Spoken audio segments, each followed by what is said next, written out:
Hello students, I am Hanish Bansal, I am your accounts lecturer. ਤਾਂ students ਆਪਾਂ ਚੈप्टर ਕਰ ਰਹੇ accounting procedure rule of debit and credit, ਜਿਹਦੇ ਵਿੱਚ ਪਹਿਲਾ ਕੁਐਸਚਨ ਆਪਾਂ ਕਰ ਲਿਆ ਸੀ। ਆਪਾਂ ਨੇ ਮਾਡਰਨ ਟ੍ਰੀਟਮੈਂਟ ਅਤੇ ਟ੍ਰੈਡੀਸ਼ਨਲ ਟ੍ਰੀਟਮੈਂਟ ਸਾਰਾ ਸਮਝ ਲਿਆ ਸੀਗਾ।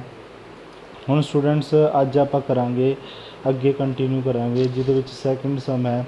ਸੈਕਿੰਡ ਸਮ ਨੂੰ ਦੇਖੋ ਮੈंने ਕਾਪੀ 'ਤੇ ਉਤਾਰ ਲਿਆ। ਤੁਹਾਡੀ ਬੁੱਕ ਦੇ ਵਿੱਚ ਜਿਹੜਾ ਸੈਕਿੰਡ ਸਮ ਹੋਏਗਾ ਉਹ ਮੈंने ਇੱਥੇ ਕਾਪੀ 'ਤੇ ਉਤਾਰ ਲਿਆ, ਠੀਕ ਹੈ। ਮਤਲਬ ਕੁਐਸਚਨ ਨੂੰ ਉਤਾਰ ਲਿਆ, ਫਿਰ ਆਪਾਂ ਇਹਦਾ ਕਰਾਂਗੇ। ਇਹਦੇ ਵਿੱਚ ਇਹ ਦੱਸਣਾ ਹੈ, ਇਹ ਸਾਰੀ ਤੁਹਾਨੂੰ ਆਈਟਮਸ ਦਿੱਤੀਆਂ ਹੋਈਆਂ ਨੇ। ਲੈਂਡ ਇਨਵੈਸਟਮੈਂਟ, ਇਹ ਦੱਸਣਾ ਕਿ ਇਹ ਐਸੈਟਸ ਹੈ, ਲਾਇਬਿਲਿਟੀ ਹੈ, ਕੈਪੀਟਲ ਹੈ, ਐਕਸਪੈਂਸ ਹੈ ਕਿ ਰੈਵਨਿਊ ਹੈ, ਠੀਕ ਹੈ। ਹੁਣ ਇਹਦੇ ਵਿੱਚ ਆ ਪੰਜਾਂ ਦੇ ਵਿੱਚ ਆਪਾਂ ਨੂੰ ਦੱਸਣਾ ਹੈ। ਹੁਣ ਤੁਹਾਨੂੰ ਮੈਂ ਅਕਾਊਂਟਿੰਗ ਟਰਮਸ ਦੇ ਵਿੱਚ ਐਸੈਟ ਵੀ ਪੂਰੀ ਤਰੀਕੇ ਨਾਲ ਦੱਸਿਆ, ਲਾਇਬਿਲਿਟੀ, ਕੈਪੀਟਲ, ਐਕਸਪੈਂਸ, ਰੈਵਨਿਊ ਸਾਰਾ ਤੁਹਾਨੂੰ ਮੈਂ ਟਰੀਟਮੈਂਟ ਸਮਝਾਇਆ ਹੋਇਆ। ਹੁਣ ਆਪਾਂ ਨੇ ਇਹੀ ਦੱਸਣਾ ਕਿ ਇਹ ਚੀਜ਼ ਹੈ ਕੀ ਚੀਜ਼ ਹੈ। ਇਹਨਾਂ ਨੂੰ ਬਸ ਇਹ ਦੱਸਣਾ, ਜਿਵੇਂ ਲੈਂਡ ਹੈ, ਲੈਂਡ ਕੀ ਹੁੰਦਾ, ਐਸੈਟਸ ਹੁੰਦੀ ਹੈ, ਬਸ ਇਹ ਚੀਜ਼ਾਂ ਆਪਾਂ ਨੇ ਇਹਦੇ ਵਿੱਚ ਦੱਸਣੀਆਂ ਨੇ ਸਟੂਡੈਂਟਸ, ਠੀਕ ਹੈ। ਦੇਖੋ ਹੁਣ ਦੇਖੋ ਆਪਾਂ ਕਰਦੇ ਹਾਂ, ਸਾਰਿਆਂ ਨੂੰ ਸਕਰੀਨ 'ਤੇ ਦਿਖ ਰਿਹਾ ਹੋਊਗਾ। ਹੁਣ ਲੈਂਡ ਦੱਸਣਾ ਸਟੂਡੈਂਟਸ, ਲੈਂਡ ਕੀ ਹੈ। ਲੈਂਡ ਆਪਣੀ ਕੀ ਹੁੰਦੀ ਹੈ ਸਟੂਡੈਂਟਸ, ਐਸੈਟਸ ਹੁੰਦੀ ਹੈ, ਠੀਕ ਹੈ। ਇੱਥੇ ਬਸ ਇਹਦਾ ਆਨਸਰ ਆ ਕਰਨਾ, ਲੈਂਡ ਕੀ ਆਪਣੀ ਐਸੈਟਸ ਹੈ। ਹੁਣ ਦੇਖੋ ਇਨਵੈਸਟਮੈਂਟ ਕੀ ਹੈ, ਇਨਵੈਸਟਮੈਂਟ ਵੀ ਕੀ ਹੈ, ਆਪਣੀ ਐਸੈਟ ਹੈ, ਠੀਕ ਹੈ। ਕੁਐਸਚਨ ਤੁਸੀਂ ਜਿਵੇਂ ਮੈਂ ਲਿਖਿਆ ਹੋਇਆ ਐਵੇਂ ਹੀ ਤੁਸੀਂ ਆਨਸਰ ਕਰਨਾ, ਇਸੇ ਤਰੀਕੇ ਨਾਲ ਉਤਾਰਨਾ। ਹੁਣ ਬਿਲਡਿੰਗ ਕੀ ਹੈ ਸਟੂਡੈਂਟਸ, ਬਿਲਡਿੰਗ ਵੀ ਆਪਣੀ ਕੀ ਹੈ, ਇੱਕ ਐਸੈਟਸ ਹੈ, ਠੀਕ ਹੈ। ਅੱਗੇ ਦੇਖੋ ਸਟੂਡੈਂਟਸ ਆਪਣੀ ਇੰਟਰਸਟ ਰਿਸੀਵਡ। ਹੁਣ ਦੇਖੋ ਸਟੂਡੈਂਟਸ ਇੰਟਰਸਟ ਰਿਸੀਵਡ ਕੀ ਚੀਜ਼ ਹੈ। ਹੁਣ ਇੰਟਰਸਟ ਰਿਸੀਵ, ਇਹਦੇ ਵਿੱਚ ਆਪਾਂ ਨੂੰ ਫਾਇਦਾ ਹੋਇਆ, ਮਤਲਬ ਆਪਾਂ ਨੂੰ ਕੋਈ ਨਾ ਕੋਈ ਚੀਜ਼ ਪੈਸੇ ਆਪਾਂ ਨੂੰ ਆਏ, ਤਾਂ ਇੰਟਰਸਟ ਰਿਸੀਵ ਆਪਾਂ ਨੂੰ ਇਹਦੇ ਵਿੱਚ ਕੀ ਆਊਗਾ, ਰੈਵਨਿਊ 'ਚ ਆ ਜਾਊਗਾ। ਰੈਵਨਿਊ ਮਤਲਬ ਆਮਦਨ। ਸੈਲਰੀ ਕੀ ਹੈ, ਹੁਣ ਸਟੂਡੈਂਟਸ ਦੇਖੋ ਸੈਲਰੀ ਆਪਣਾ ਖਰਚਾ ਹੈ, ਤਾਂ ਸੈਲਰੀ ਆਪਣੀ ਕਿਹਦੇ ਵਿੱਚ ਆ ਜਾਊਗਾ, ਐਕਸਪੈਂਸ ਦੇ ਵਿੱਚ, ਠੀਕ ਹੈ। ਬੈਂਕ ਓਵਰਡਰਾਫਟ ਦੇਖੋ ਸਟੂਡੈਂਟਸ, ਬੈਂਕ ਓਵਰਡਰਾਫਟ ਕੀ ਹੈ। ਬੈਂਕ ਓਵਰਡਰਾਫਟ ਇਹਦੇ ਵਿੱਚ ਤੁਹਾਨੂੰ ਇਹ ਆਪਣੀ ਉਹ ਹੁੰਦੀ ਹੈ ਜਿਹਦੇ ਵਿੱਚ ਆਪਾਂ ਪੈਸਾ ਜ਼ਿਆਦਾ ਕਢਾ ਲੈਂਦੇ ਹਾਂ ਸਟੂਡੈਂਟਸ। ਜਿਵੇਂ ਆਪਾਂ ਪੈਸਾ ਜ਼ਿਆਦਾ ਕਢਾ ਲੈਂਦੇ ਹਾਂ ਉਹਨੂੰ ਆਪਾਂ ਬੈਂਕ ਓਵਰਡਰਾਫਟ ਬੋਲਦੇ ਹਾਂ। ਹੁਣ ਬੈਂਕ ਓਵਰਡਰਾਫਟ ਆਪਣੀ ਕੀ ਹੁੰਦੀ ਆ, ਇਹਦੇ ਵਿੱਚ ਲਾਇਬਿਲਿਟੀ ਹੁੰਦੀ ਹੈ, ਲਾਇਬਿਲਿਟੀਜ਼, ਠੀਕ ਹੈ। ਤਾਂ ਹੁਣ ਅੱਗੇ ਦੇਖੋ ਸਟੂਡੈਂਟਸ, ਬੈਂਕ ਓਵਰਡਰਾਫਟ ਆਪਣੀ ਲਾਇਬਿਲਿਟੀ ਹੋ ਗਈ। ਹੁਣ ਡੈਟਰਸ ਕੀ ਨੇਗੇ, ਡੈਟਰਸ ਆਪਣੇ ਕੀ ਹੁੰਦੇ ਨੇਗੇ ਸਟੂਡੈਂਟਸ, ਐਸੈਟਸ ਹੁੰਦੇ ਨੇਗੇ। ਸਮਝ ਆਈ ਗੱਲ, ਇਹ ਤੁਹਾਨੂੰ ਸਾਰੀ ਚੀਜ਼ਾਂ ਪਤਾ ਹੋਣੀਆਂ ਚਾਹੀਦੀਆਂ। ਡੈਟਰਸ ਆਪਣੇ ਜਿੱਥੋਂ ਆਪਾਂ ਪੈਸੇ ਲੈਣੇ ਹੁੰਦੇ ਨੇ, ਇਹ ਆਪਣੇ ਐਸੈਟਸ ਹੁੰਦੇ ਨੇਗੇ। ਕ੍ਰੈਡੀਟਰਸ ਆਪਣੀ ਕੀ ਹੁੰਦੀ ਹੈ, ਲਾਇਬਿਲਿਟੀ ਹੁੰਦੀ ਹੈ।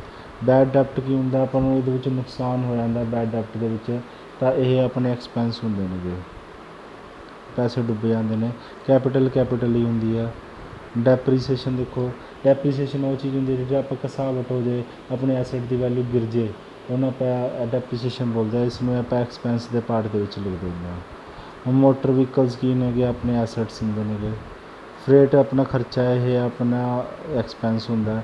ਵੇਜਸ ਵੀ ਆਪਣਾ ਖਰਚਾ ਹੈ, ਐਕਸਪੈਂਸ ਹੁੰਦਾ, ਠੀਕ ਹੈ ਸਟੂਡੈਂਟਸ। ਹੁਣ ਦੇਖੋ ਗੁੱਡਵਿਲ ਕੀ ਹੈ, ਗੁੱਡਵਿਲ ਆਪਣੀ ਐਸੈਟਸ ਹੁੰਦੀ ਹੈ, ਇਨਟੈਂਜੀਬਲ ਐਸੈਟਸ ਹੁੰਦੀ ਹੈ। ਰਿਪੇਅਰ ਵੀ ਆਪਣਾ ਖਰਚਾ ਹੈ, ਤਾਂ ਇਸ ਲਈ ਐਕਸਪੈਂਸ ਆ ਜਾਊਗਾ। ਤਾਂ ਸਟੂਡੈਂਟਸ ਆ ਕਲੀਅਰ ਹੋਗਾ ਸਾਰਿਆਂ ਨੂੰ। ਇਸ ਤਰੀਕੇ ਨਾਲ ਆਪਾਂ ਨੂੰ ਕੁਐਸਚਨ ਨੂੰ ਸੋਲਵ ਕਰਨਾ। ਅੱਗੇ ਦੇਖੋ ਨੈਕਸਟ ਪੇਜ 'ਤੇ ਦੇਖੋ ਸਟੂਡੈਂਟਸ, ਜਿਹੜਾ ਇਸ ਚੈਪਟਰ ਦਾ ਥਰਡ ਕੁਐਸਚਨ ਮੈंने ਇਸ ਕਾਪੀ 'ਤੇ ਉਤਾਰ ਲਿਆ ਹੈ। ਇਹਦੇ ਵਿੱਚ ਵੀ ਇਹੀ ਦੱਸਣਾ ਕਿ ਇਹ ਕਿਹੜੀ ਐਸੈਟਸ ਹੈ, ਕਿਹੜੀ ਲਾਇਬਿਲਿਟੀ ਹੈ, ਕਿਹੜੀ ਕੈਪੀਟਲ ਹੈ, ਕਿਹੜੀ ਰੈਵਨਿਊ ਹੈ, ਠੀਕ ਹੈ। ਹੁਣ ਪਲਾਂਟ ਐਂਡ ਮਸ਼ੀਨਰੀ, ਇਹ ਤੁਸੀਂ ਆਪਦੇ ਆਪ ਹੀ ਦੱਸੋਗੇ ਇਹ ਕੀ ਹੈ, ਇੱਕ ਐਸੈਟਸ ਹੁੰਦੀ ਹੈ। ਤੁਸੀਂ ਵੀਡੀਓ ਨੂੰ ਪੌਜ਼ ਕਰਕੇ ਦੇਖ ਸਕਦੇ ਹੋ, ਆਪਦੇ ਆਪ ਸੋਲਵ ਕਰਨ ਦੀ ਕੋਸ਼ਿਸ਼ ਕਰੋ, ਕਿਉਂਕਿ ਆਪਦੇ ਆਪ ਸੋਲਵ ਕਰੋਗੇ ਤਾਂ ਜ਼ਿਆਦਾ ਕਲੀਅਰਟੀ ਹੋਏਗੀ। ਹੁਣ ਦੇਖੋ ਬੈਂਕ ਲੋਨ ਕੀ ਹੁੰਦਾ, ਇਹਦੇ ਵਿੱਚ ਲਾਇਬਿਲਿਟੀ ਹੁੰਦੀ ਹੈ, ਠੀਕ ਹੈ। ਬੈਂਕ ਲੋਨ ਦਾ ਇਹਦੇ ਵਿੱਚ ਤੁਹਾਨੂੰ ਪਤਾ ਹੈ, ਬੈਂਕ ਲੋਨ ਆਪਾਂ ਨੇ ਕੋਈ ਹੁਣ ਲੋਨ ਲਿੱਤਾ, ਬੈਂਕ ਨੂੰ ਤਾਂ ਪੈਸੇ ਦੇਣੇ ਨੇ ਨਾ, ਇਸ ਲਈ ਇਹ ਲਾਇਬਿਲਿਟੀ ਹੁੰਦੀ ਹੈ। ਸੇਲਸ ਕੀ ਨੇ, ਸੇਲਸ ਰੈਵਨਿਊ ਹੈ, ਕਿਉਂਕਿ ਇੱਥੋਂ ਪੈਸਾ ਆਏਗਾ। ਰੈਂਟ ਕੀ ਆ, ਹੁਣ ਇੱਥੇ ਨਾ ਲਿਖਿਆ ਰੈਂਟ ਪੇਡ, ਨਾ ਰਿਸੀਵ, ਕੁਛ ਨਹੀਂ ਲਿਖਿਆ ਹੈਗਾ। ਇਸ ਲਈ ਜੇਕਰ ਕੁਛ ਨਾ ਲਿਖਿਆ ਹੋਵੇ ਆਪਾਂ ਇਹਨੂੰ ਪੇਡ ਮੰਨਦੇ ਹੁੰਦੇ ਹਾਂ, ਇਹਦਾ ਮਤਲਬ ਐਕਸਪੈਂਸ ਹੋ ਗਿਆ। ਡਿਸਕਾਊਂਟ ਰਿਸੀਵਡ, ਹੁਣ ਡਿਸਕਾਊਂਟ ਰਿਸੀਵਡ ਕੀ ਹੈ ਸਟੂਡੈਂਟਸ, ਆਪਾਂ ਨੂੰ ਹੁਣ ਜੇਕਰ ਡਿਸਕਾਊਂਟ ਰਿਸੀਵ ਹੋਇਆ ਤਾਂ ਹੁਣ ਆਪਾਂ ਨੇ ਇਹ ਦੇਖਣਾ ਕਿ ਇਹਦੇ ਵਿੱਚ ਪੈਸੇ ਆਉਂਦੇ ਨੇ, ਆਪਾਂ ਫਾਇਦਾ ਹੋਇਆ, ਤਾਂ ਇਹ ਰੈਵਨਿਊ ਦਾ ਪਾਰਟ ਹੋ ਜਾਂਦਾ। ਕੈਰੇਜ ਇਨਵਾਰਡ ਮਤਲਬ ਰੇਹੜੀ ਦਾ ਕਿਰਾਇਆ ਆਪਾਂ ਨੂੰ ਆ ਰਿਹਾ, ਅਤੇ ਆਊਟਵਾਰਡ ਵੀ ਰੇਹੜੀ ਦਾ ਕਿਰਾਇਆ। ਕੈਰੇਜ ਦਾ ਮਤਲਬ ਕੀ ਆ ਕਿ ਆਪਣੇ ਦੁਕਾਨ 'ਤੇ ਸਮਾਨ ਆਇਆ, ਉੱਥੇ ਇਨਵਾਰਡ ਦਿੰਦੇ ਹਾਂ, ਆਪਾਂ ਕਸਟਮਰ ਤੱਕ ਸਮਾਨ ਪਹੁੰਚਾਉਂਦੇ ਹਾਂ, ਉਹਨੂੰ ਆਊਟਵਾਰਡ ਦਿੰਦੇ ਹੈ, ਦੋਨੋਂ ਐਕਸਪੈਂਸ ਦਾ ਪਾਰਟ, ਇਸ ਲਈ ਆਪਾਂ ਇਹਨੂੰ ਐਕਸਪੈਂਸ ਲਿਖ ਦਾਂਗੇ। ਇਹ ਐਕਸਪੈਂਸ ਇਹ ਵੀ ਐਕਸਪੈਂਸ ਹੈ। ਹੁਣ ਦੇਖੋ ਸਟੂਡੈਂਟਸ, ਜਿਹੜਾ ਪਰਚੇਜ਼ ਹੈ, ਪਰਚੇਜ਼ ਵੀ ਆਪਣਾ ਕੀ ਹੈ, ਐਕਸਪੈਂਸ, ਕਿਉਂਕਿ ਖਰਚਾ ਕੀਤਾ ਆਪਾਂ ਨੇ। ਜੇਕਰ ਕੋਈ ਇੱਥੇ ਐਸਟ ਦਾ ਨਾਮ ਲਿਖਿਆ ਹੁੰਦਾ, ਜਿਵੇਂ ਬਿਲਡਿੰਗ ਪਲਾਨ, ਤਾਂ ਆਪਾਂ ਐਸਟਸ ਲਿਖਦੇ। ਪਰਚੇਜ਼ ਸਿੰਪਲ ਲਿਖਿਆ ਤਾਂ ਆਪਾਂ ਇਹਨੂੰ ਐਕਸਪੈਂਸ ਲਿਖਾਂਗੇ। ਹੁਣ ਸਟੂਡੈਂਟਸ ਦੇਖੋ, ਜਿਹੜੀ ਆਪਣਾ ਬਿਲਸ ਪੇਬਲ ਹੈ, ਬਿਲਸ ਪੇਬਲ ਦੇਖੋ ਕੀ ਹੁੰਦੀ ਹੈ, ਆਪਣੀ ਲਾਇਬਿਲਿਟੀ ਹੁੰਦੀ ਆ। ਵੇਜਸ ਕੀ ਹੁੰਦੇ ਨੇਗੇ, ਵੇਜਸ ਵੀ ਆਪਣਾ ਖਰਚਾ ਹੋ ਗਿਆ।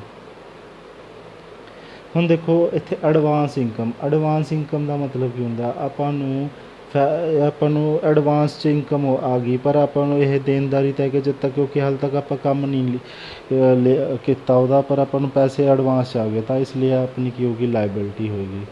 ਹੁਣ ਦੇਖੋ ਇੱਕ ਲਿਖਿਆ ਹੋਇਆ ਵਰਡ ਐਕਰੂਡ ਇਨਕਮ। ਹੁਣ ਸਟੂਡੈਂਟਸ ਐਕਰੂਡ ਇਨਕਮ ਆਪਣੀ ਮਤਲਬ ਕਿ ਆਪਾਂ ਪੈਸਾ ਲੈਣਾ ਪਰ ਹਾਲੇ ਮਿਲਿਆ ਨਹੀਂ, ਤਾਂ ਆਪਾਂ ਨੂੰ ਇਹ ਐਸੈਟਸ ਦਾ ਪਾਰਟ ਹੋ ਜਾਂਦਾ। ਇਹ ਯਾਦ ਰੱਖਣਾ। ਐਡਵਾਂਸ ਇਨਕਮ ਦਾ ਮਤਲਬ ਹੁੰਦਾ ਆਪਾਂ ਨੂੰ ਕਿਸੇ ਲੋਕਾਂ ਤੋਂ ਪੈਸੇ ਫੜ ਲਏ ਪਰ ਆਪਾਂ ਨੇ ਉਹਦਾ ਕੰਮ ਨਹੀਂ ਕੀਤਾ, ਤਾਂ ਉਹ ਲਾਇਬਿਲਿਟੀ ਹੋ ਗਈ। ਐਕਰੂਡ ਇਨਕਮ ਮਤਲਬ ਹੁੰਦਾ ਕਿ ਆਪਾਂ ਨੂੰ ਕਿਸੇ ਤੋਂ ਪੈਸੇ ਲੈਣੇ ਨੇ ਜਾਂ ਵਿਆਜ ਲੈਣਾ ਜਾਂ ਕੁਛ ਵੀ ਲੈਣਾ, ਤਾਂ ਉਹ ਹਾਲੇ ਆਪਾਂ ਨੂੰ ਮਿਲਿਆ ਨਹੀਂ ਹੈਗਾ, ਤਾਂ ਆਪਣੀ ਐਸੈਟਸ ਹੋ ਗਈ ਇਹ। ਗੁੱਡਵਿਲ ਵੀ ਆਪਣੀ ਕੀ ਹੁੰਦੀ ਹੈ, ਐਸੈਟਸ ਹੁੰਦੀ ਹੈ। ਫਰਨੀਚਰ ਫਿਟਿੰਗ ਵੀ ਕੀ ਹੁੰਦੀ ਹੈ, ਐਸੈਟਸ ਹੁੰਦੀ ਹੈ। ਆਊਟਸਟੈਂਡਿੰਗ ਐਕਸਪੈਂਸ ਵੀ ਲਾਇਬਿਲਿਟੀ ਦਾ ਪਾਰਟ ਹੈ। ਕੈਪੀਟਲ 'ਚ ਹੀ ਆ ਜਾਂਦੀ ਹੈ। ਸਟੂਡੈਂਟ ਕਲੀਅਰ ਹੋ ਗਿਆ। ਦੇਖੋ ਸਟੂਡੈਂਟਸ, ਮੈਨੇ ਇੱਕ ਰੂਲ ਪੜ੍ਹਾਇਆ ਸੀ ਮੋਡਰਨ ਕਲਾਸੀਫਿਕੇਸ਼ਨ, ਜਿਹਦੇ ਵਿੱਚ ਮੈਂ ਤੁਹਾਨੂੰ ਦੱਸਿਆ ਸੀਗਾ ਕਿ ਡੈਬਿਟ ਸਾਈਡ 'ਤੇ ਐਸਟ ਇਨਕਰੀਜ਼ ਹੁੰਦੀ ਹੈ ਅਤੇ ਐਕਸਪੈਂਸ ਇਨਕਰੀਜ਼ ਹੁੰਦੇ ਆ, ਬਾਕੀ ਡਿਕਰੀਜ਼ ਹੁੰਦੇ ਨੇ। ਪਰ ਲਾਇਬਿਲਿਟੀ, ਕੈਪੀਟਲ ਅਤੇ ਰੈਵਨਿਊ ਉਲਟਾ ਚੱਲਦੇ ਨੇ। ਇੱਧਰ ਕ੍ਰੈਡਿਟ 'ਤੇ ਇਨਕਰੀਜ਼ ਹੁੰਦੇ ਨੇ, ਇਹ ਇੱਥੇ ਡਿਕਰੀਜ਼ ਹੁੰਦੇ ਨੇ। ਹੁਣ ਅਗਲਾ ਕੁਐਸਚਨ ਇਸੇ ਚੀਜ਼ 'ਤੇ ਹੈ, ਤੁਹਾਨੂੰ ਕੋਈ ਨਾਮ ਦਿੱਤਾ ਹੋਊਗਾ, ਉਹ ਨਾਮ ਇਹਨਾਂ ਪੰਜਾਂ ਨਾਲ ਟਰੀਟ ਕਰਦਾ ਹੋਊਗਾ। ਜਿਵੇਂ ਫਰਨੀਚਰ ਹੈ, ਫਰਨੀਚਰ ਐਸਟ ਹੈ, ਉਹ ਪੁੱਛਣਗੇ ਕਿ ਇਨਕਰੀਜ਼ ਕਿਹੜੀ ਸਾਈਡ 'ਤੇ ਹੁੰਦਾ। ਹੁਣ ਤੁਹਾਡੇ ਤੋਂ ਫਰਨੀਚਰ ਪੁੱਛਣਗੇ ਇਨਕਰੀਜ਼ ਕਿਹੜੀ ਸਾਈਡ 'ਤੇ ਹੁੰਦਾ, ਤਾਂ ਇਨਕਰੀਜ਼ ਡੈਬਿਟ ਸਾਈਡ 'ਤੇ। ਆਪਾਂ ਨੇ ਆਨਸਰ ਕੀ ਕਰਨਾ, ਡੈਬਿਟ। ਸਮਝ ਆ ਗਈ। ਇਸ ਤਰੀਕੇ ਨਾਲ ਜੇ ਮੈਂ ਕੁਐਸਚਨ ਕਰੂੰਗਾ ਤਾਂ ਸਮਝ ਆਏਗਾ। ਦੇਖੋ ਹੁਣ ਚੌਥਾ ਕੁਐਸਚਨ ਦੇਖੋ ਸਟੂਡੈਂਟਸ, ਕੁਐਸਚਨ ਨੇ ਲਿਖਿਆ ਹੋਇਆ ਹੈ, ਕੱਲ੍ਹ ਕੁਐਸਚਨ ਨੂੰ ਰੀਡ ਕਰੀਦਾ ਹੁੰਦਾ ਹਮੇਸ਼ਾ। ਕੁਐਸਚਨ 'ਚ ਕਹਿੰਦੇ ਇਹ ਦੱਸੋ ਕਿ ਕਿਹੜੀ ਸਾਈਡ ਇਨਕਰੀਜ਼ ਹੋ ਰਹੀ ਹੈ। ਆਪਾਂ ਸਿਰਫ ਹੁਣ ਇਨਕਰੀਜ਼ ਸਾਈਡ ਦੱਸਣਾ। ਹੁਣ ਤੁਹਾਨੂੰ ਪਤਾ ਹੈ ਐਸਟ ਅਤੇ ਐਕਸਪੈਂਸ ਡੈਬਿਟ ਸਾਈਡ ਇਨਕਰੀਜ਼ ਹੁੰਦੇ ਨੇ, ਕੈਪੀਟਲ ਲਾਇਬਿਲਿਟੀ ਅਤੇ ਰੈਵਨਿਊ ਕ੍ਰੈਡਿਟ ਸਾਈਡ 'ਤੇ ਇਨਕਰੀਜ਼ ਹੁੰਦੇ ਨੇ। ਜੇ ਕੋਈ ਵੀ ਆਈਟਮ ਆਈ ਤਾਂ ਆਪਾਂ ਨੇ ਸਿਰਫ ਇਹ ਚੀਜ਼ ਡੀਲ ਕਰਨੀ ਹੈ ਕਿ ਆਹ ਚੀਜ਼ ਕਿਹੜੀ ਕੈਟਾਗਰੀ 'ਚ ਆਉਂਦੀ ਹੈ ਅਤੇ ਕਿਹੜੀ ਸਾਈਡ 'ਤੇ ਇਹ ਇਨਕਰੀਜ਼ ਹੁੰਦੀ ਹੈ, ਕਿਹੜੀ ਸਾਈਡ 'ਤੇ ਡਿਕਰੀਜ਼ ਹੁੰਦੀ ਹੈ। ਸਟੂਡੈਂਟਸ ਕਲੀਅਰ ਹੋ ਗਿਆ। ਹੁਣ ਦੇਖੋ, ਹੁਣ ਇੱਥੇ ਤੁਹਾਨੂੰ ਫਰਨੀਚਰ ਵਰਡ ਲਿਖਿਆ ਹੋਇਆ ਹੈ। ਹੁਣ ਦੱਸੋ ਕਿ ਜਿਹੜਾ ਫਰਨੀਚਰ ਵਰਡ ਲਿਖਿਆ ਇਹ ਕਿਹੜੀ ਸਾਈਡ ਦਾ। ਫਰਨੀਚਰ ਤੁਹਾਨੂੰ ਪਤਾ ਹੈ ਐਸਟ ਹੁੰਦਾ, ਤਾਂ ਡੈਬਿਟ ਸਾਈਡ 'ਤੇ ਕੀ ਹੁੰਦਾ, ਇਨਕਰੀਜ਼ ਹੁੰਦਾ। ਇੱਥੇ ਡੈਬਿਟ ਲਿਖ ਦਾਂਗੇ। ਹੁਣ ਮੋਹਨ ਪ੍ਰੋਪਰਾਈਟਰ ਲਿਖਿਆ ਹੋਇਆ, ਦੇਖੋ ਮੋਹਨ ਪ੍ਰੋਪਰਾਈਟਰ ਦਾ ਮਤਲਬ ਹੁੰਦਾ ਇਹ ਪ੍ਰੋਪਰਾਈਟਰ, ਉਹ ਕੈਪੀਟਲ ਦੇ ਵਿੱਚ ਆਪਾਂ ਲਿਖਾਂਗੇ, ਕੈਪੀਟਲ ਦਾ ਪਾਰਟ ਹੈ ਇਹਦੇ ਅੰਦਰ ਆਉਂਦਾ। ਜੇ ਕੋਈ ਬੰਦੇ ਦਾ ਨਾਮ ਪ੍ਰੋਪਰਾਈਟਰ ਵਰਡ ਲਿਖਿਆ ਹੋਵੇ, ਜੇਕਰ ਨਾਮ ਲਿਖਿਆ ਹੋਵੇ ਡੈਟਰ ਕ੍ਰੈਡੀਟਰ ਲਿਖਿਆ ਹੋਵੇ, ਉਹਨਾਂ ਦਾ ਮੀਨਿੰਗ ਅਲੱਗ ਹੋ ਜਾਂਦਾ। ਜੇਕਰ ਓਨਰ ਲਿਖਿਆ ਹੋਵੇ ਤਾਂ ਆਪਾਂ ਕੈਪੀਟਲ ਨਾਲ ਗੱਲ ਕਰਦੇ ਹਾਂ। ਹੁਣ ਸੈਲਰੀ ਤੁਹਾਨੂੰ ਪਤਾ ਐਕਸਪੈਂਸ ਦਾ ਪਾਰਟ ਹੈ, ਤਾਂ ਇਹ ਵੀ ਕੀ ਹੋ ਜਾਊਗਾ, ਡੈਬਿਟ। ਹੁਣ ਜੇਕਰ ਮੋਹਨ ਪ੍ਰੋਪਰਾਈਟਰ, ਜੇਕਰ ਤੁਹਾਨੂੰ ਪਤਾ ਲੱਗ ਗਿਆ ਇਹ ਕੈਪੀਟਲ ਦਾ ਪਾਰਟ ਹੈ, ਤਾਂ ਕੈਪੀਟਲ ਦਾ ਪਾਰਟ ਹੈ ਤਾਂ ਕੀ ਹੋ ਜੂਗਾ, ਇੱਥੇ ਕ੍ਰੈਡਿਟ ਹੋ ਜੂਗਾ। ਸਮਝ ਆਈ ਗੱਲ। ਹੁਣ ਪਰਚੇਜ਼ ਆ, ਪਰਚੇਜ਼ ਤੁਹਾਨੂੰ ਪਤਾ ਐਕਸਪੈਂਸ ਹੁੰਦਾ ਤਾਂ ਡੈਬਿਟ ਸਾਈਡ ਆ ਜੂਗਾ। ਸੇਲ ਹੈ, ਸੇਲ ਤੁਹਾਨੂੰ ਪਤਾ ਰੈਵਨਿਊ ਹੈ ਤਾਂ ਇਹ ਕ੍ਰੈਡਿਟ ਸਾਈਡ ਆ ਜੂਗੀ। ਠੀਕ ਹੈ। ਇੰਟਰਸਟ ਪੇਡ, ਆਪਾਂ ਨੇ ਇੰਟਰਸਟ ਪੇ ਕੀਤਾ ਸਟੂਡੈਂਟਸ। ਹੁਣ ਜਦੋਂ ਇੰਟਰਸਟ ਪੇ ਕਰਦੇ ਹਾਂ ਤਾਂ ਹੁਣ ਇਹ ਕਿਹੜਾ ਪਾਰਟ ਆ ਜਾਂਦਾ। ਹੁਣ ਦੇਖੋ ਆਪਾਂ ਨੇ ਜਦੋਂ ਆਪਾਂ ਨੂੰ ਕੋਈ ਖਰਚਾ ਕੀਤਾ ਹੋਊਗਾ ਤਾਂ ਇਹਦੇ ਖਰਚੇ ਵਿੱਚ ਐਕਸਪੈਂਸ ਡੈਬਿਟ ਸਾਈਡ ਆ ਜੂਗਾ। ਕ੍ਰੈਡੀਟਰ ਮਤਲਬ ਲਾਇਬਿਲਿਟੀ ਕਿਹੜੀ ਸਾਈਡ ਆ ਜੂਗੀ, ਕ੍ਰੈਡਿਟ ਸਾਈਡ 'ਤੇ। ਡੈਟਰ ਕੀ ਹੁੰਦੇ ਨੇ, ਐਸੈਟਸ ਹੁੰਦੇ ਨੇ ਕਿ ਕਿਹੜੀ ਸਾਈਡ 'ਤੇ ਇਨਕਰੀਜ਼ ਹੁੰਦੇ ਨੇ, ਡੈਬਿਟ ਸਾਈਡ 'ਤੇ। ਬਸ ਆਹ ਆਪਾਂ ਨੇ ਲਿਖਣਾ। ਸਮਝ ਆ ਗਈ ਸਟੂਡੈਂਟਸ। ਅੱਗੇ ਦੇਖੋ ਪੰਜਵਾਂ ਕੁਐਸਚਨ ਹੈ। ਹੁਣ ਇਹ ਕਹਿ ਰਹੇ ਨੇ ਕਿਹੜੀ ਸਾਈਡ ਜਿੱਥੇ ਡਿਕਰੀਜ਼ ਹੁੰਦਾ। ਹੁਣ ਆਪਾਂ ਨੇ ਡਿਕਰੀਜ਼ ਵਾਲੀ ਸਾਈਡ ਦੇਖਣੀ ਆ। ਹੁਣ ਤੁਹਾਨੂੰ ਪਤਾ ਡਿਕਰੀਜ਼ ਕਿਹੜੀ ਸਾਈਡ ਹੋ ਰਹੀ ਹੈ, ਜਿੱਥੇ ਤੁਹਾਨੂੰ ਲਾਇਬਿਲਿਟੀ, ਕੈਪੀਟਲ ਅਤੇ ਰੈਵਨਿਊ ਡੈਬਿਟ ਸਾਈਡ 'ਤੇ ਡਿਕਰੀਜ਼ ਹੋ ਰਹੀ ਹੈ ਅਤੇ ਐਸੈਟਸ ਅਤੇ ਐਕਸਪੈਂਸ ਕ੍ਰੈਡਿਟ ਸਾਈਡ 'ਤੇ ਡਿਕਰੀਜ਼ ਹੋਣਾ। ਆਪਾਂ ਨੂੰ ਉਸ ਹਿਸਾਬ ਨਾਲ ਹੀ ਡੀਲ ਕਰਨਾ। ਹੁਣ ਕੈਸ਼ ਦੇਖੋ, ਕੈਸ਼ ਕਿਹੜੀ ਸਾਈਡ 'ਤੇ ਡਿਕਰੀਜ਼ ਹੋ ਰਿਹਾ। ਹੁਣ ਡਿਕਰੀਜ਼ ਵਰਡ ਦੇਖਣਾ ਹੈ ਤਾਂ ਕਿਹੜੀ ਸਾਈਡ 'ਤੇ ਡਿਕਰੀਜ਼ ਹੋ ਰਿਹਾ, ਕ੍ਰੈਡਿਟ ਸਾਈਡ 'ਤੇ। ਬੈਂਕ ਓਵਰਡਰਾਫਟ ਲਾਇਬਿਲਿਟੀ ਹੈ, ਕਿਹੜੀ ਸਾਈਡ 'ਤੇ ਡਿਕਰੀਜ਼ ਹੋ ਰਿਹਾ, ਡੈਬਿਟ ਸਾਈਡ 'ਤੇ ਡਿਕਰੀਜ਼ ਦੇਖਣਾ ਹੈ। ਹੁਣ ਆਊਟਸਟੈਂਡਿੰਗ ਸੈਲਰੀ ਪੇਡ, ਆਊਟਸਟੈਂਡਿੰਗ ਦਾ ਪਹਿਲਾ ਮਤਲਬ ਹੁੰਦਾ ਲਾਇਬਿਲਿਟੀ ਕਿਹੜੀ ਸਾਈਡ 'ਤੇ ਡਿਕਰੀਜ਼ ਹੁੰਦੀ ਹੈ, ਡੈਬਿਟ ਸਾਈਡ 'ਤੇ। ਆਊਟਸਟੈਂਡਿੰਗ ਰੈਂਟ, ਇਹ ਵੀ ਲਾਇਬਿਲਿਟੀ ਹੈ, ਵੀ ਡੈਬਿਟ ਸਾਈਡ 'ਤੇ। ਪ੍ਰੀਪੇਡ ਐਸਟ ਹੁੰਦੇ ਨੇ, ਕਿਹੜੀ ਸਾਈਡ 'ਤੇ ਆ ਜਾਊਗਾ, ਕ੍ਰੈਡਿਟ ਸਾਈਡ 'ਤੇ। ਮੋਹਨ ਪ੍ਰੋਪਰਾਈਟਰ ਮਤਲਬ ਕੈਪੀਟਲ ਦੀ ਗੱਲ ਕਰ ਰਿਹਾ, ਕੈਪੀਟਲ ਕਿਹੜੀ ਸਾਈਡ 'ਤੇ ਡਿਕਰੀਜ਼ ਹੁੰਦੀ ਹੈ, ਡੈਬਿਟ ਸਾਈਡ 'ਤੇ। ਬਸ ਆਹ ਚੀਜ਼ ਦੱਸਣੀ ਸੀ, ਆਪਣਾ ਸਵਾਲ ਖਤਮ। समझ आ गई स्टूडेंट्स सारिਆਂ ਨੂੰ। देखो स्टूडेंट्स मैंने अगला क्वेश्चन भी कॉपी ते उतार रखिया। आ तुहानूं क्वेश्चन दे रखिया, कहंदे क्वेश्चन च ये दसना कि किहड़े नेचर का अकाउंट है तो किहड़ी साइड वो डैबिट होगी तो क्रैडिट होगी। एक तो अपने नेचर दसना है कि ये नेचर किहड़ा है। नेचर का मतलब हुंदा कि एसेट है, लाइबिलिटी है, की है। ठीक है। एक अपन ये दसना है कि यह डैबिट होगा, किहड़ी साइड तो डैबिट होगा कि क्रैडिट होगा। हुण देखो अपन सिचुएशन दे रखी है, Monu started business with cash. हुण देखो ये बिजनेस च की आया, कैश आया, कैश अकाउंट डैबिट। ठीक है। तो की गया अपने को, कैपिटल गई। हुण देखो कैश अपने को किस नेचर का है, एसेट नेचर का। एक अपने दसना है कि किहड़ी इत्थे डैबिट साइड ते की हो रहा है, इनक्रीज़ हो रहा। कैपिटल की है, कैपिटल नेचर दी है। क्रैडिट्स एक ते की हो रहा है, डिक्रीज़ हो रहा। हुण इत्थे डैबिट लिख देंगे, इत्थे की लिखना है आप क्रैडिट, एवें लिखना है स्टूडेंट्स। हुण देखो ही purchase furniture from business. Business से की आया, परचेज किया अपने फर्नीचर आया, फर्नीचर अकाउंट डैबिट। तो की चला गया, कुछ भी लिखा ही नहीं है, तो कैश चला गया। तो किन्ने रुपए का इत्थे अमाउंट भी लिखांगे, उरे 1 लाख रुपये, उरे भी 1 लाख रुपया, तो इत्थे भी 20,000। तो यह की है डैबिट, ये की है क्रैडिट। फर्नीचर की है एसेट, ये भी की है एसेट्स।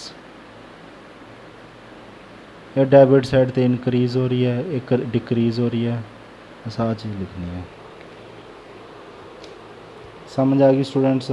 हम देखो इतने फर्नीचर आया, खरीदांगे तो फर्नीचर आया, तो कोई चीज़ आ रही है तो डैबिट, कोई चीज़ जा रही है कैश जा रहा है तो क्रैडिट। तो आह लिखना है एसेट, एसेट इनक्रीज़ डिक्रीज़। ठीक है। हुण देखो परचेज कीती गुड्स उधार क्रैडिट ते अंशुल तो अपने को की आई गुड्स नूं तो आप लिख दें परचेज, परचेज अकाउंट डैबिट। आप गुड्स की जगह पर परचेज या सेल वर्ड यूज़ करते हैं। तो इत्थे हुण देखो इत्थे कोई गुड्स की जगह पर परचेज या सेल यूज़ करते हैं। हुण इत्थे परचेज कितने परचेज आ जाऊगा कि उधार खरीदिया, किस तो खरीदी अंशुल। जे अगर कैश होंदा तो कैश लिख देंगे, पर उधार है तो अंशुल। क्योंकि देखो ਜਿਹੜਾ ਲਾਇਬਿਲਟੀ ਹੁੰਦੇ ਆ ਉਹਦਾ बैलेंस हमेशा क्रैडिट साइड ਤੇ ਹੁੰਦਾ ਹੈ, ਕਿਉਂਕਿ ਆਪਣੀ ਲਾਇਬਿਲਟੀ ਵੱਧ ਗਈ। ਤਾਂ ਕਿੰਨਾ ਆ ਜਾਊਗਾ ਇੱਥੇ 6,000। ਇੱਥੇ ਕੀ ਹੈ ਡੈਬਿਟ, ਇਹ ਕੀ ਹੈ ਇੱਥੇ ਕ੍ਰੈਡਿਟ। ਇਹ ਕੀ ਹੈ ਸਟੂਡੈਂਟਸ ਐਕਸਪੈਂਸ ਦਾ ਪਾਰਟ ਹੈ। ਇਹ ਕੀ ਹੈ ਆਪਣੇ ਅੰਸ਼ੁਲ, ਆਪਣੀ कैपिटल ਦਾ पार्ट होगा। कैपिटल का नहीं, लाइबिलिटी का पार्ट होगा, सॉरी अंशुल अपनी, क्योंकि आप पैसे देने लाइबिलिटी का पार्ट होगा। क्लीयर है गल। अगे देखो अपने क्रैडिटर मतलब अंशुल नूं पेमेंट करती, तो अंशुल अपनी की हो जूगी डैबिट, क्योंकि वो लाइबिलिटी घट गई। लाइबिलिटी का पार्ट हो गया अंशुल, ये डैबिट है। ठीक है। तो की दिता अपने कैश दिता, किन्ने 2,000 2,000। यह अपनी की है एसेट का पार्ट है, कैश अपनी एसेट का पार्ट है तो क्रैडिट है। उपर की है उपर अपनी जी लाइबिलिटी है, इतने डैबिट च लिख देंगे, इनू क्रैडिट च लिख देंगे। इतने आप सैलरी पे की क्लर्क नूं, तो सैलरी अपना एक्सपेंस है, सैलरी नूं आपां की कर देंगे डैबिट कर देंगे। कैश नूं आपां की कर देंगे क्रैडिट कर देंगे। किन्ने रुपये 1,000 1,000 उरे लिख दोगे। सैलरी की है एक्सपेंस, कैश की है अपना एसेट्स। इनक्रीज़ होया खर्चा, ये डिक्रीज़ होया खर्चा। ये डैबिट है क्रैडिट है, बस आ लिखना है। इत्थे की आजू अगे रेंट पे किया, रेंट अपना डैबिट, खर्चा आप डैबिट करते हैं। की दिता होगा आप कैश 500 रुपया। ठीक है। ये अपनी डैबिट, ये क्रैडिट, ये इनक्रीज़, ये डिक्रीज़। ठीक है। ये रेंट की एक्सपेंस का पार्ट है, कैश एसेट का पार्ट है, बस आ लिखना अपने। अगे आंदा इंटरस्ट रिसीव किया, पैसे आए होंगे cash account debit. Interest receive credit होगा, क्योंकि all income and gains are credit side. Interest receive इतने इंटरस्ट आई लिख के, किन्ने रुपये 200। कैश किस चीज़ का, ये डैबिट लिख दोगे, क्रैडिट लिख दोगे। ਇਹ ਕੈਸ਼ ਐਸਟ ਦਾ ਪਾਰਟ ਹੈ, ਇੰਟਰਸਟ ਰਿਸੀਵ ਰੈਵਨਿਊ ਦਾ ਪਾਰਟ ਹੈ। ਬਸ ਆਹ ਚੀਜ਼ ਲਿਖਣੀ ਹੈ। ਸਮਝ ਆ ਗਿਆ ਸਟੂਡੈਂਟਸ? ਆ ਜਿਹੜੀਆਂ ਐਂਟਰੀਆਂ ਨੇ ਨਾ, ਇਹ ਅੱਗੇ ਜਰਨਲ ਵਾਲੇ ਚੈਪਟਰਾਂ 'ਚ ਆਪਾਂ ਸਿੱਖਾਂਗੇ ਐਂਟਰੀਆਂ, ਠੀਕ ਹੈ। ਹਾਲੇ ਤਾਂ ਤੁਹਾਨੂੰ ਬਸ ਇੰਨਾ ਪਤਾ ਹੋਣਾ ਚਾਹੀਦਾ ਕੀ ਚੀਜ਼ ਆਇਆ ਕੀ ਚੀਜ਼ ਗਿਆ, ਅਤੇ ਕਿਹੜੀ ਚੀਜ਼ ਡੈਬਿਟ ਹੈ ਕਿਹੜੀ ਕ੍ਰੈਡਿਟ ਹੈ, ਕਿਹੜਾ ਕਿਸ ਚੀਜ਼ ਦਾ ਪਾਰਟ ਹੈ। ਆ ਬਿਲਕੁਲ ਬੇਸਿਕ 'ਤੇ ਸਮਝਾਇਆ ਤੁਹਾਨੂੰ। ਆਈ ਹੋਪ ਸਾਰਿਆਂ ਨੂੰ ਸਮਝ ਆਇਆ ਹੋਊਗਾ। ਬਾਕੀ ਜਿਹੜਾ ਨੈਕਸਟ ਪਾਰਟ ਹੈ ਆਪਾਂ ਨੈਕਸਟ ਕਲਾਸ 'ਚ ਕਰਾਂਗੇ। ਤਾਂ ਆਪਣਾ ਖਿਆਲ ਰੱਖੋ, ਸੁਰੱਖਿਅਤ ਰਹੋ, ਜੈ ਹਿੰਦ। ਅਤੇ ਨਾਲ ਲਾਈਕ ਜ਼ਰੂਰ ਕਰ ਦਿਆ ਕਰੋ, ਕੋਈ ਵੀ ਸਟੂਡੈਂਟ ਲਾਈਕ ਨਹੀਂ ਕਰਦਾ।